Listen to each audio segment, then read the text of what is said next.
Well, good morning, flower friends. Today we are going to take a tour of the front garden. It gets a little lengthy, but I didn't do an October front garden or entrance garden tour, and I've been trying to monthly journal all of my gardens. There's the entrance garden, the Rose Cottage Garden, and the Secret Cottage Garden, and that way I can keep track of where they're at when, what has performed for me, what has been kind of a flop, and all of those nuances so that I can be better or do better or improve upon it next year and find out what I want to move. You wouldn't believe how you can forget from one season, middle of the snows and winter, and that you don't remember exactly what happened when and etc. So it helps for planning for the next season. So let's get going on our front garden tour.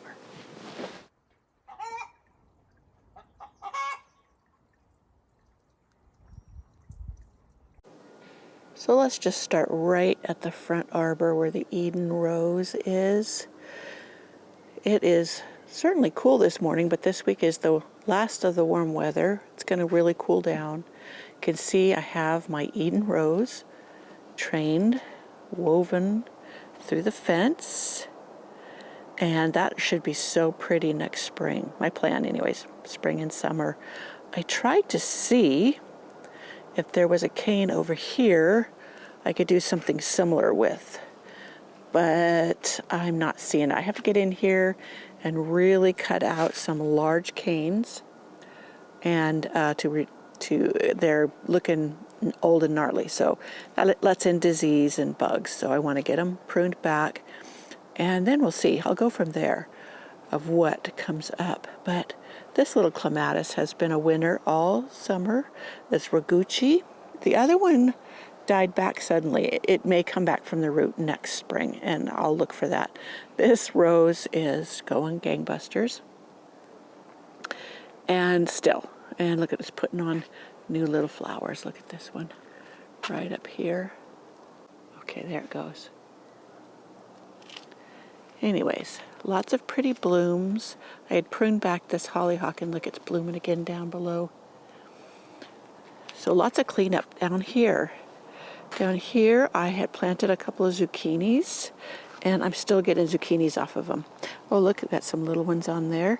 That may end next week. Oh, there's a nice sized one. I need to pick that one and fix it today. More construction noise in the background, but they're almost done. They're painting and putting in the appliances and stuff. Look at my Zinfandel hydrangea. Isn't that thing gorgeous? I have enjoyed that more this summer. It has such a prettier bloom phasing. I guess it starts out a white and then immediately starts turning pink than my Limelight. Now here's my Limelight. Now it's pretty too, but I have to say the Zinfandel just bloomed prettier, and so I was going to get some more and found out they discontinued it.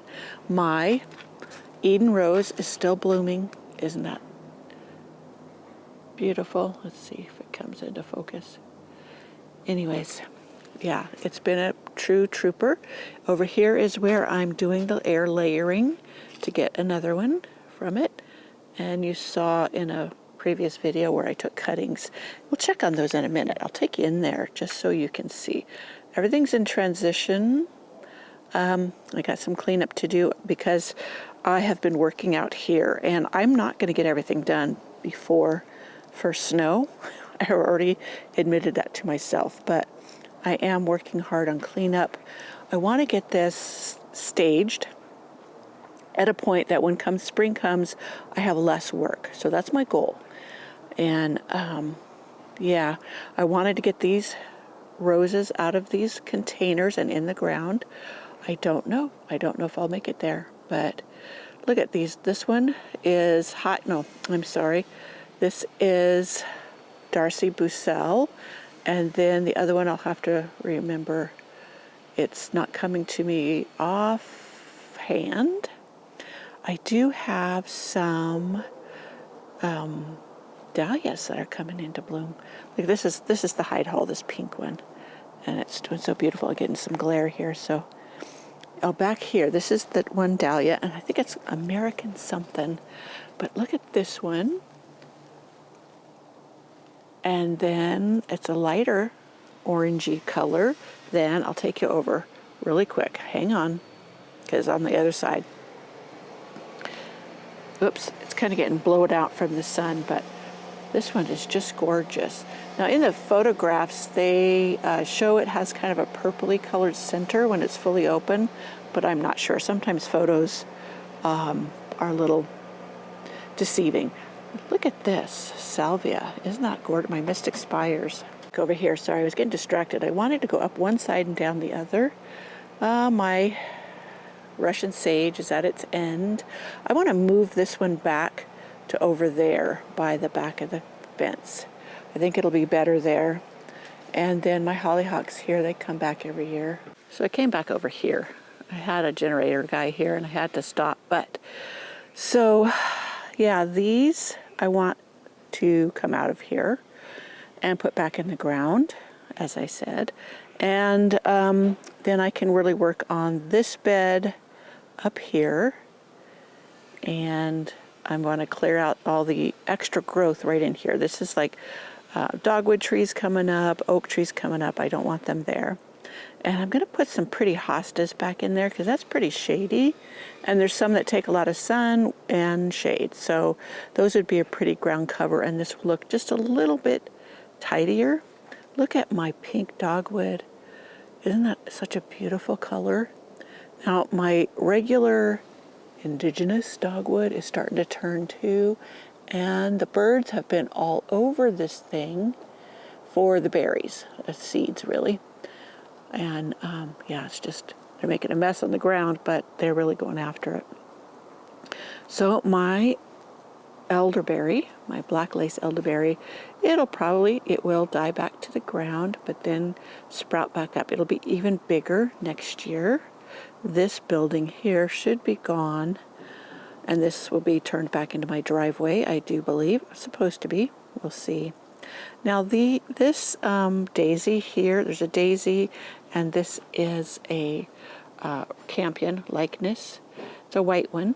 I'm going to move that and the daisy because they don't look well here. So I'm going to put them somewhere else in the garden, and I'm going to put other things here. Sorry for the upside down pots. They were collecting water and mosquitoes were in them, but I'm going to drill holes in them and plant them up soon. But I have some of the phlox that I had bought. These are the garden phlox. This is a Proven Winners variety. I cannot remember the name offhand, but it's like in their Luminary series or whatever. I've been very, very pleased with those. I do need to cut back these iris. Now this year my gaillardias did not do that great in here. They're just now really blooming. And all I could think of is we had such a cool summer, and this got more moisture as I put this on the drip. And that could be why they just didn't perform. Usually they cover this whole area and just bloom nonstop. Here is that dahlia. I just love this. Love, love, love it. And contrasted with this blue, it is just outstanding. So that definitely is going to come up once it freezes, get a frost, and it dies back. And I'm going to save the tubers. There's another one down there that needs to be staked up, but I'm just going to let it be for now. So this is my Mystic Spires salvia, which has been an absolute winner this year. It has been so outstanding. I love it. And it's definitely going to be in my garden next year. I hope it overwinters. It's supposed to be hardy in this zone, but with my winter conditions, that is iffy. So here's a volunteer coneflower right down in here. This one did not get eaten by the gophers. I had one further closer to the bench, and it did. This one I have planted in the pot, and it seems to be doing just fine. Looks like it's getting a little slug damage. This is another one of the phlox. Okay, this is Luminary Opalescence, and it has been gorgeous too. Now this here is the one of the Veronicas, and I can't remember the name of it, but it's the same one we'll see in a bit. And this was a tub of petunias. It has been defoliated by what I don't know, but it's still got some flowers on it. I'm going to replace those, put something pretty in there. Maybe even put some of the tulips that I have that I can then move around in the spring when I need to. These elephant ears have done okay. They didn't get as big as I wanted, so I don't know exactly why. I don't know if it's the size of the container, because the ones I put in a big wine barrel, they got much larger. And so I didn't put them in the ground. I was afraid that the gophers would eat them, but I have so many of them. Once I overwinter these, I will dig them up, put them in my basement, protect them from any critters so nothing eats them, and then plant them. I'm going to put them in the landscape next year. I'm not going to put them in containers. That's my plan anyways. This was a direct sown cosmos. Look at that thing. That's got a beautiful flower on it. It is just now blooming, and this is October. It took forever. Usually my cosmos come up and are blooming much, much earlier. So I've put down more of the pathway mulch bark, which I like this small one. This one would make just a great mulch in the garden beds. Here's another container that I plopped here for color. Had petunias blooming away, and they're fading. We're getting some pretty cool nights, so those hot weather loving plants, they're just fading away. Now look, there's something eating this. Sweet potato vine. I need to dig that up and see if I got tubers. This whole bed right here, everything I have put in it has seemed to struggle. So I am going to focus on treating the soil this winter. I'm going to pile on chicken debris and let it sit all winter long, and then top it with some turkey compost when I get it. Look at this rose. So many interruptions today.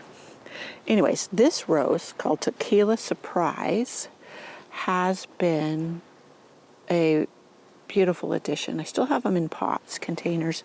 I didn't know exactly where I wanted them. I got a screaming deal on these, but I love their loose type flowers. And I would have to say these did not ever stop blooming all summer long. Now in the warmer temperatures of summer, the buds or the flowers did fade in color a bit, but they always started out with this pretty pink, and they do have a bit of touch of yellow or orange in them. That's the Tequila Surprise. I always want to call them Tequila Sunrise, but here's another phlox. Now this one I don't know the name of. This is one of my older varieties I've had. This thing is underneath the block wall. When we put the block wall in, it was not any plants in here. Well, they were all dormant, so I didn't know, but this thing was a trooper and came out from underneath there and has just done well. I have tried to dig it up, guys, but there is no getting that out of there. So I have some lilies blooming, oriental lilies, and so they sweetly perfume this. Now, X right here, look at this. Zinnia. There's not, it's skeletonized. I have got, I guess, some kind of pest issue in these beds. Maybe that's why everything's struggling in this lower bed. So I'm going to have to do something. Try something and see. I have the first Saturday lime. I should put that out. That repels insects. So let me get back over here. This is hot raspberry buddleia, butterfly bush, and it's doing beautiful. I am going to protect it so that it doesn't get broken down by the snows, and then I will prune it in the spring like you're supposed to. My other one that is up front, and I'll take you there later, I have to prune before the first snow.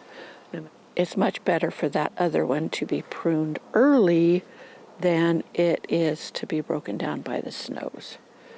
So yeah, let's see what is going on in here. This is my cat's meow, Nepeta, or Nepeta, however you pronounce it, and I'm going to move this.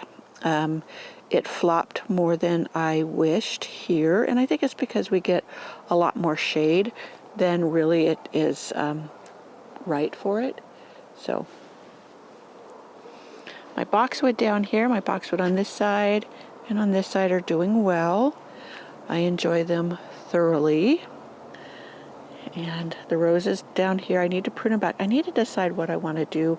If I want to keep the roses in these barrels, see, they get these tall, long canes, and so they don't stay compact. I would rather have more compact roses in these if I keep roses. I may decide to just go ahead and do annuals in these 2 containers that flank the sidewalk, and go with that and put these roses maybe in the rose garden. So over here, this is one of my ground cover roses, and look, it's gotten defoliated as well. I don't know why. It didn't really show any signs of insects. Let me look at the one next to it and see. You know, you just got to troubleshoot these things. So that one's got a little black spot, but maybe it was black spot that defoliated it. So I'll figure that one out. It's got a few spider mites on it too. This one has a bunch of new growth. See the red? So yeah, my phlox back there is done. I'm slowly getting fall chores done. I'm trying to focus on the ones that need doing before real cold weather sets in. We are already past our average first frost date, and we haven't had a hard frost yet, but it is going to cool down much cooler than it has been this week, next week. And so I'm trying desperately to get things done because it could snow at any time. We actually had our first light dusting of snow last year at this time. And then we had a big snow the first week of November, but it doesn't look like it's going to do that this year. So I'm thankful for that, because that just halted most of my garden work last year. So down in here, there's a bunch of things. I didn't want that hardy geranium in there. That's going to come out. Need to prune back these iris, maybe divide them. You see it's quite the mess there. So yeah, lots to be done. And on this side, there's more of the roses. That's the Tequila Surprise. And here's my buys. I got to get those in the ground. I do not want them in the pots all winter long. So that's my goal. This whole bed has been kind of a catch-all. Look at this. My wedding candles verbascum. I did not expect them to bloom this year. And look, they are just going crazy.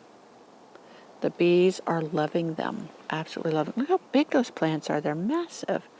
I didn't anticipate them getting that big. So here's the other Veronica I was telling you about earlier. Now, right now, because of our warm days and cool nights, the powdery mildew has become a problem. I wouldn't say a problem, it's just apparent. But yeah, because we're going into winter, I'm not really worried about it. The Vanity bonariensis, Verbena bonariensis, has been an absolute winner. I wish I would have clumped them closer together because they're so airy. I think they would have made more of a statement. And these are supposed to be hardy here. We'll see how they do. I may dig up a bunch of them, and it's not, I don't know why it isn't focusing for you. Anyways, oh, look at one of those. That's my apricota cosmos. My cosmos all this year, sorry, bug tried to fly in my mouth, I shouldn't say did terrible. They just didn't come up till late.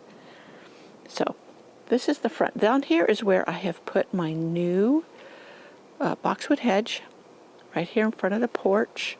There's peonies there already. I seeded the daisies and the black-eyed Susans, so that's all done. And hopefully that will fill in pretty. I had thought after I was doing, sorry, another fly. I did a hosta video where I planted a bunch of hostas in the back by the Primrose Cottage. And then when I was reading up on them, some of them take a good amount of sun. And I thought this would be perfect in here for those. So I may plant some hostas up here too. And it might be just gorgeous. And I'm thinking a nice gravel path through here, or I'll separate these pavers and plant elfin thyme between them to make it pretty and green. Let's walk over there and on the outside of the front garden. Now this is by my front or side porch steps. Right here I planted another Albertine Rambler Rose. You remember I had this container down there, and I pulled it out. There was a gopher tunnel down there, but I thought I'd risk it. Just put down the repellent, put the rose right in the ground, and I'm going to have a trellis or an obelisk going up, and then I eventually want it to go up and over the eave, or along the eave. So that's what I've been doing in here, as well as dividing out some of the iris. And so this rose, I'm deciding what I want to do. I think I have another barrel like this over there, and I may put it in that. I say over there as if you know what I'm talking about, over by the side porch, or in the rose cottage garden. So all this area, this sedum is just gorgeous, and it just thrives with no care. So this one's a winner, definitely. Even if it didn't bloom so pretty, just the foliage color is gorgeous. So more of the Apricota Cosmos. And of course feverfew, the beautiful feverfew. This one is the double that is always so gorgeous. And it seeds itself everywhere. These little nasty deer flies. They keep wanting to fly into my mouth, sorry. So I have a couple roses over there. One is Betty Harkness and the other is Lady of Shalott. Mine is never as darkly hued as you see in the pictures, that deep apricot. And even in the summer, it looks more of a yellow, but it's still pretty. I'm sure if I had cooler weather, not cooler, I should say, the right type of climate, then it would be as dark as they show in the photos. This is my Happy Chappy rose. I need to get in and around it and weed it. And look, oh, here's another one of my zucchini. I got to get those picked. I just threw these out here on a whim because these were kind of bare areas. This is where I had my compost bin last year, and it left a pile, and when I pulled it up this spring, and I didn't want to take the time to spread it, so I just planted a zucchini in it. So this is my Buddleia. This is Black Knight, and I will very quickly, not quickly, but soon I will chop this down to maybe knee height or shorter, because the snows do a number on it if I don't. So look over here. Look, this is my Elke hardy geranium. I love this one. It stays subdued. It doesn't go rambling everywhere and throwing out long branches. It stays nice and tight right here, and I need to give it a good prune. It's got a bunch of seed heads. I haven't had this reseed, so it must be sterile. But I have taken root divisions, and I have a blog post. I don't know if I have a video, but I have a blog post on root dividing this. And there is my grandmother's hat. Obviously, this one's wanting to be a climber. It's normally a shrub, but it's throwing out these long canes. So I'm hoping to keep it secured with this obelisk over the winter so those will thrive. So there's this other side of my Zinfandel hydrangea. And there's the European rose. And we're back up to this side. I have been getting some of my hibiscus blooms to enjoy, but not very many. And it's been in amongst these other plants. Look at this Roseanne geranium. This thing is always a monster and just so gorgeous. I just let it do its thing here. And the colors are just magnificent. Well, I hope you enjoyed that garden tour. And if you did, please give it a thumbs up and or share with your friends. I'm not sure if I'm going to be able to do a November. This is like October 19th. It's the end of October almost. I don't know what conditions are going to be like in November, so we'll see. I'll do a November tour, even if there's snow on the ground, just even if it's a brief look at all the gardens during that time so we can see what it looks like in the next month. All right, I'll see you next time. Bye.